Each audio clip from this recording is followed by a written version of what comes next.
Bonjour, cette vidéo est un exemple de programmation des écrans NA de Home avec le logiciel Sysmax Studio.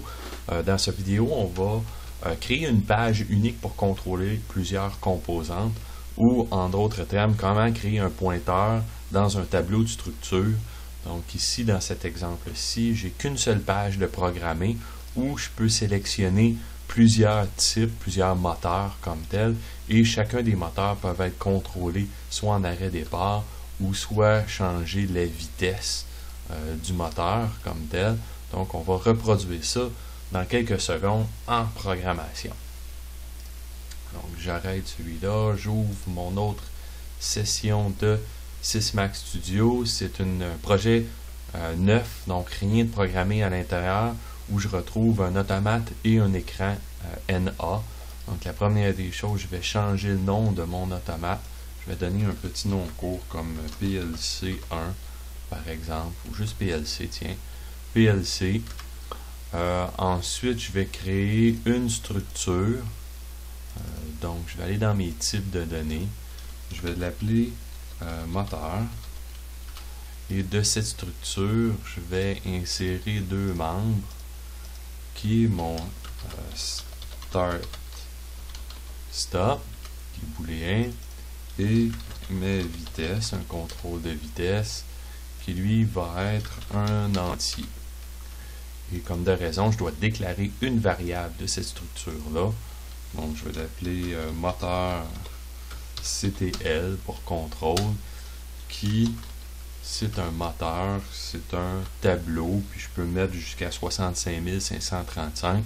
Mais disons que j'ai 20 moteurs, donc je vais mettre 20 crochets, 20 crochets. Donc maintenant, j'ai un tableau de 20 moteurs qui contient un contrôle d'arrêt départ et de vitesse. En clair, en programmation, si j'ai une condition, par exemple, condition 1, je peux partir mon moteur au output. Je vais l'appeler moteur CTL, bracket 0, bracket point start stop. Donc là, je suis en train de partir l'arrêt départ de mon moteur 0 jusqu'au moteur 19. C'est possible, même chose avec la vitesse. Maintenant, je veux créer dans mon interface opérateur une page unique qui va contrôler mes 20 moteurs avec la même page. Donc, la première des choses, je dois aller créer la variable dans mon écran opérateur. Donc, sous Variable Mapping, je retrouve les variables de mon automate et la variable moteur contrôle est ici, qui est un tableau de 20 d'une structure qui s'appelle moteur. Si je la sélectionne, Create Device Variable, maintenant, j'ai PLC underscore moteur CTL qui est la variable, qui est un tableau encore une fois de 20 de la structure, mais cette fois dans l'interface opérateur, donc c'est elle que nous allons utiliser. Pour programmer les pages, je peux aller cliquer sur ma page 0. Qu'est-ce que je veux programmer dans cette page-là? Je veux avoir un bouton qui va faire l'arrêt départ de mon moteur. Je vais avoir une lampe qui va indiquer l'état de mon moteur. Je veux avoir un data display qui va me dire la vitesse présente que mon moteur est en train. Un data edit pour pouvoir modifier la vitesse du moteur. Et je vais me remettre un autre bouton pour accepter la modification de la vitesse. Donc, ces composantes-là, ces 5 composantes-là, je veux qu'ils soient uniques pour mes 20 moteurs. Donc, pour qu'ils soient uniques, je dois m'ajouter un index, un pointeur dans ma page. Avant de l'ajouter, je vais aller dans mes variables et je vais aller créer une variable que je vais appeler index, pointeur, qui est un entier qui désigne lequel des moteurs je veux contrôler. Je retourne dans ma page. Je peux aller dans le contrôle et me chercher par exemple le drop-down list que j'utilisais tantôt. Prendre lui ici, aller dans les propriétés, donc double-clic. Je veux contrôler mon index par ce drop-down list-là, lequel des moteurs, et je vais m'ajouter quelques états.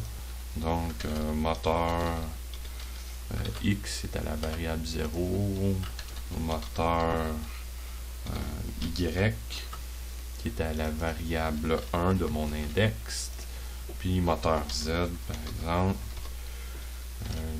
qui va être mon index numéro 2. Donc, je peux monter dans mon exemple jusqu'à 20 comme ça, jusqu'à 19, étant donné que j'ai créé un tableau de 19. Je vais rester à 3 pour que ça aille plus vite. Donc, je sélectionne.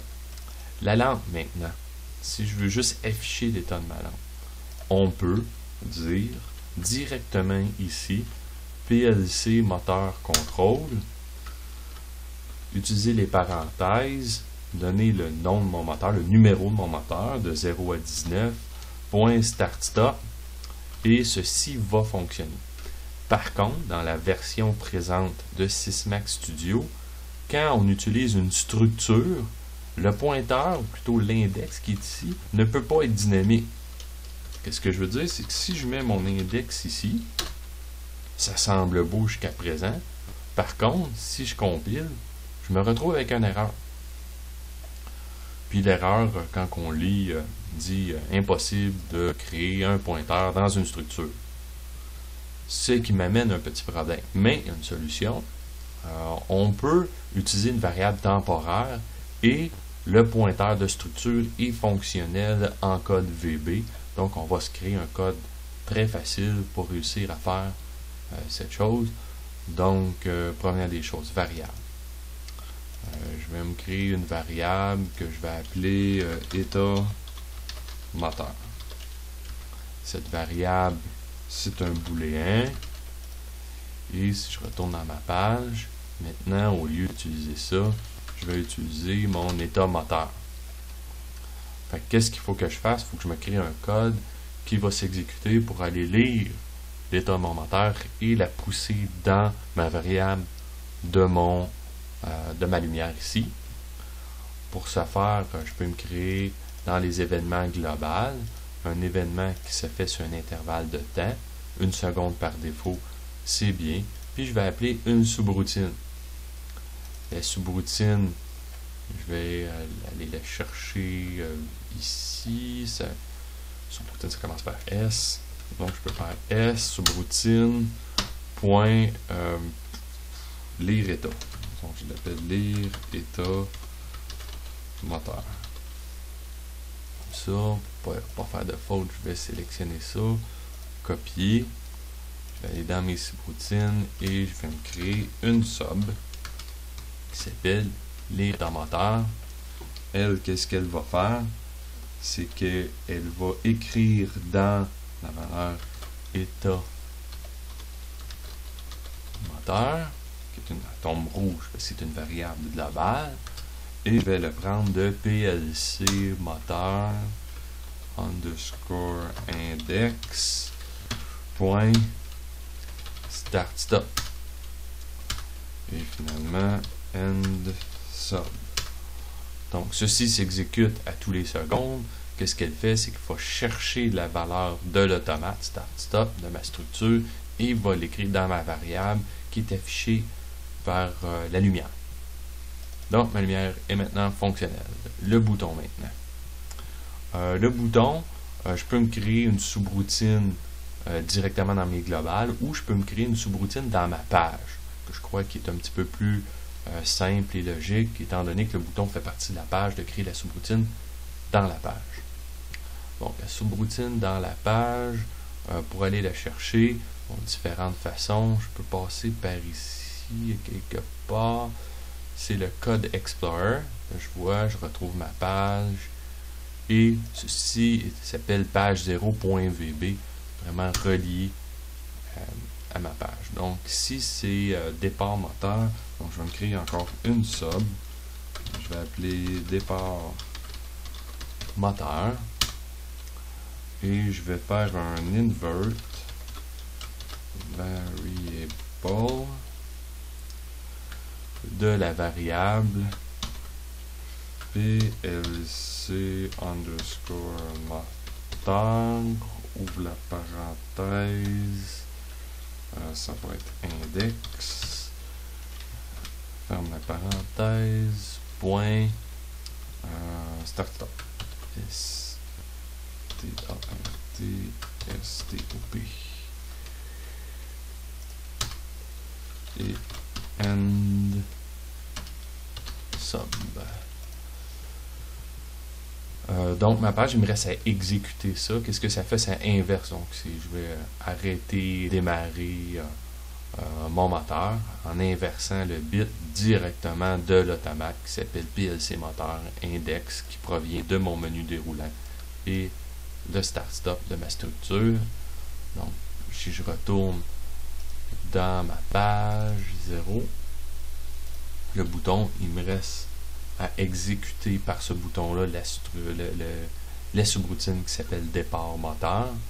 Ça fait, je sélectionne, j'ajoute un événement que je dis sur le clic, j'appelle une subroutine qui s'appelle départ moteur.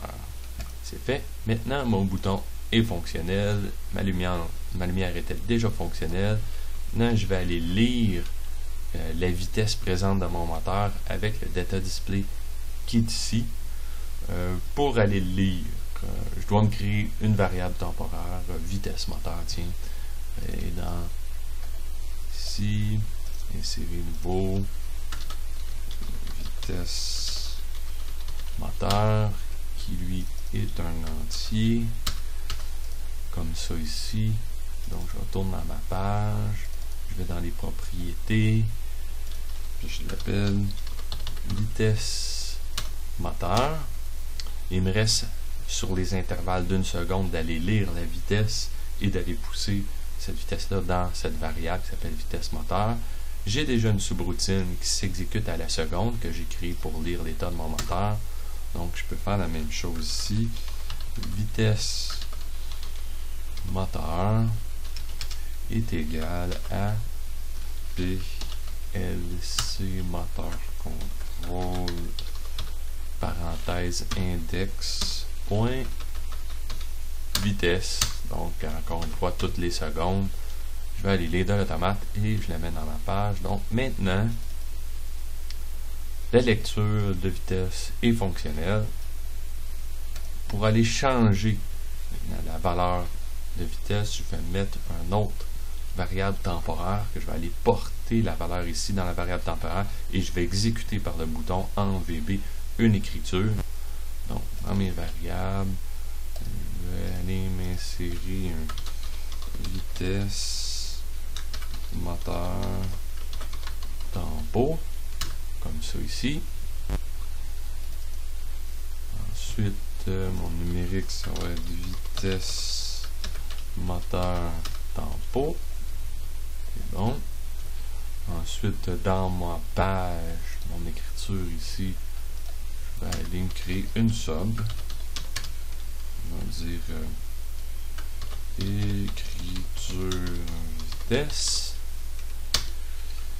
Puis écriture vitesse, ça va être de l'automate. Donc PLC underscore moteur, ouvre la parenthèse index point vitesse.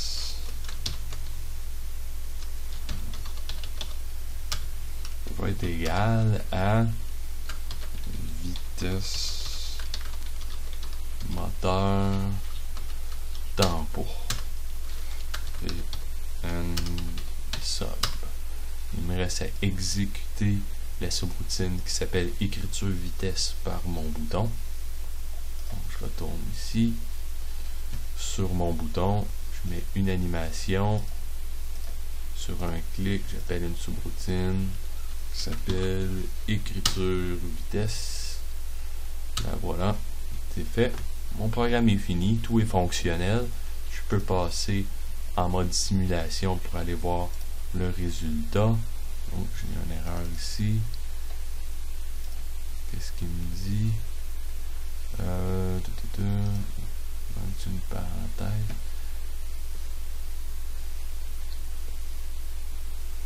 PLC moteur index. Oh, ici.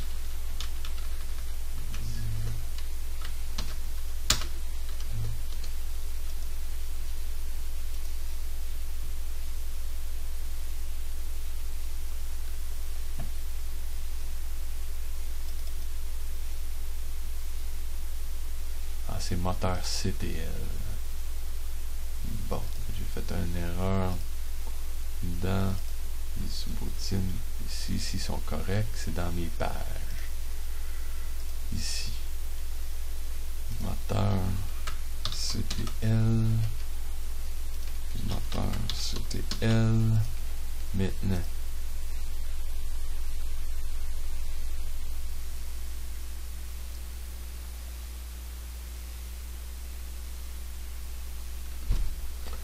par la simulation, je peux sélectionner un de mes 3 moteurs, le démarrer, modifier la vitesse. Si je passe à un autre moteur, je peux aller donner la vitesse de 60 Hz par exemple avant, donc il est à 60, et ensuite démarrer mon moteur, passer à X, revenir à Y qui est encore à 44, le changer à 60, et tout est fonctionnel. Donc j'espère que cette vidéo va vous aider. Si vous avez des questions, contactez-moi sur OmbronBiz.